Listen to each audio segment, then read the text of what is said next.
भाई क्या फायदा है तुम्हारे घर पर रहने का अगर परिवार को अच्छा खाना भी ना मिल सके। आज फिर तूने ये घास फूस बना कर रख दी। शोर मत मचाइए मम्मी जी, मेरी मीटिंग चल रही है। और ये क्या आप हर समय घर पर हो का ताना मारती रहती हो। मैं घर पर नहीं हूँ, वर्क फ्रॉम होम कर रही हूँ। अरे घर से काम करना क्या काम नहीं होता। देख बहू है तो तू घर पर ही ना। अरे क्या बिगड़ जाएगा अगर जरा सी देर इस कंप्यूटर को छोड़कर तू सब्जी झोंक देगी। मम्मी जी मैंने दाल चावल बनाकर रखे हैं, आप खा लीजिए। अरे तू ही खा ले दाल चावल, मेरे लिए तो तू कढ़ी बना दे, मैं कढ़ी चावल खाऊंगी। अरे मम्मी कढ़ी कोई 10 मिनट में बनने वाली चीज है क्या? घंटे लगते हैं उसे बनाने में। प्लीज आप ना दाल खा लीजिए, मैं कल बना दूंगी कढ़ी। पता नहीं कैसी बहू आ गई हमारे घर, 2 फुलके बनाकर खिलाने को राजी नहीं है। अरे हम तो चावल खा लेते हैं, फुलके मांग भी नहीं रहे, लेकिन चावल के साथ कुछ तो बनाइए बहू रानी। इसके हिसाब से चलूंगी ना तो ये रोज दाल चावल और खिचड़ी बनाकर खिला देगी। मैं खुद ही राजमा भिगो देती हूँ कल के लिए, फिर देखती हूँ कैसे नहीं बनाती। उस दिन तो सास निर्जा किसी तरह दाल चावल खा लेती है, लेकिन अगले दिन के लिए उसने राजमा भिगो दिया था। अगले दिन साक्षी देख आधा काम मैंने कर दिया है, राजमा भिगो कर रखे हैं, अब तू झटपट राजमा छौंक दे और चावल बना दियो उसके साथ। मम्मी जी आज मेरी इंपॉर्टेंट मीटिंग है, और हाँ राजमा बनाने में बहुत समय लगता है। अब प्लीज कोई मेड लगा लो ना खाने के लिए। अगर आप तूने खाना बनाने में जरा भी नखरे दिखाए ना तो मैं अनशन पर बैठ जाऊंगी। यहाँ तुझे पता है ना मुझे मेड का हाथ का खाना नहीं अच्छा लगता। सास की बात सुनकर बेचारी साक्षी रसोई में जाकर जल्दी जल्दी राजमा बनाने लगती है।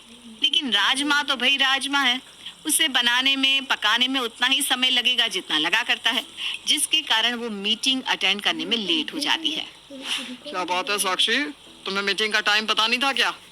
सर पता था, लेकिन वो क्या है ना, मैं अपनी सासू माँ के साथ रहती हूँ और वो हर रोज कुछ ना कुछ नया खाने की फरमाइश जारी कर देती है, और अगर बनाने के लिए मना कर दो तो अनशन पर बैठने की धमकी देती है। I am really sorry sir.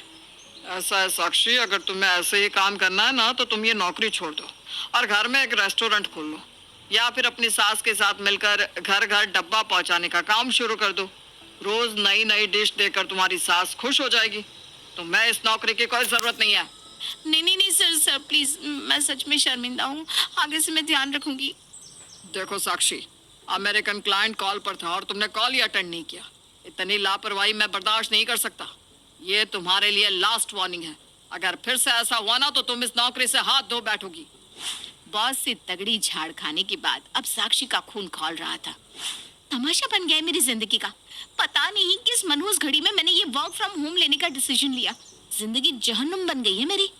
एक हमारी महान सास है, उन्हें ये समझ में नहीं आता कि मैं घर पर बस दिखाई दे रही हूँ, वास्तव में मैं घर पर नहीं हूँ। बाकी मोहल्ले की बहुओं की तरह मैं घर में बैठकर पूरा दिन उनके लिए राजमा चावल और पूरी कचौड़ी नहीं बना सकती। पूरे 8 घंटे ऑफिस का काम करना होता है मुझे, लेकिन मम्मी जी को कुछ समझ में नहीं आता। कभी कहेंगी चाय बनाकर ला, कभी कहेंगी पकौड़े उतार दे, कभी राजमा चावल बना दो, तो कभी कभी कढ़ी चावल। समझ में नहीं आता क्या करूं।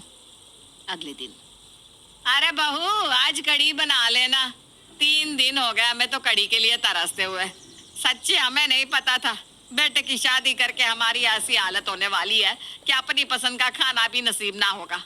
अरे ऐसी बहू आई है घर में, कुछ भी बना कर खिलाने को कह दो तुरंत मुंह सड़ा लेती है। इससे तो अच्छा आदमी 2-4 हजार देकर मेड से बनवा कर खाना खा ले।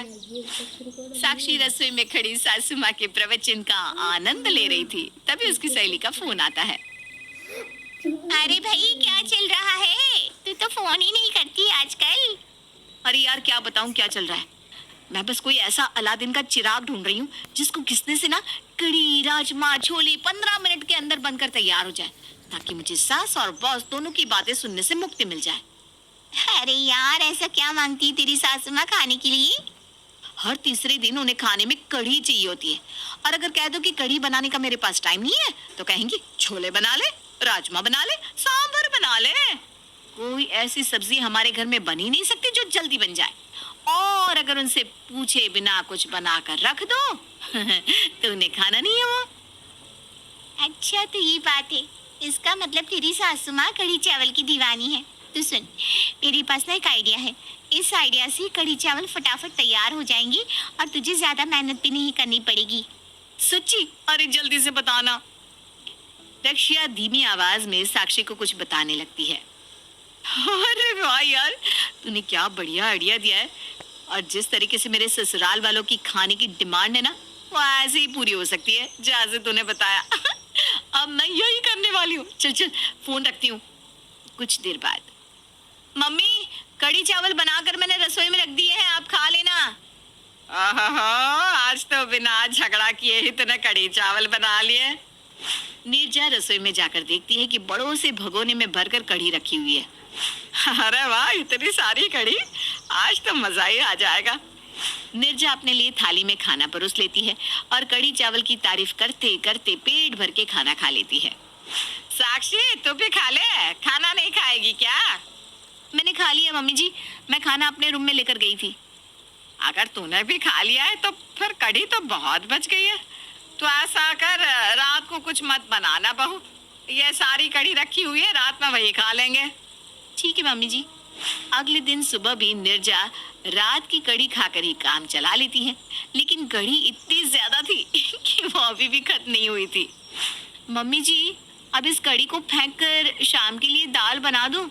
अरे नहीं नहीं नहीं, इतनी बढ़िया कड़ी बनी है।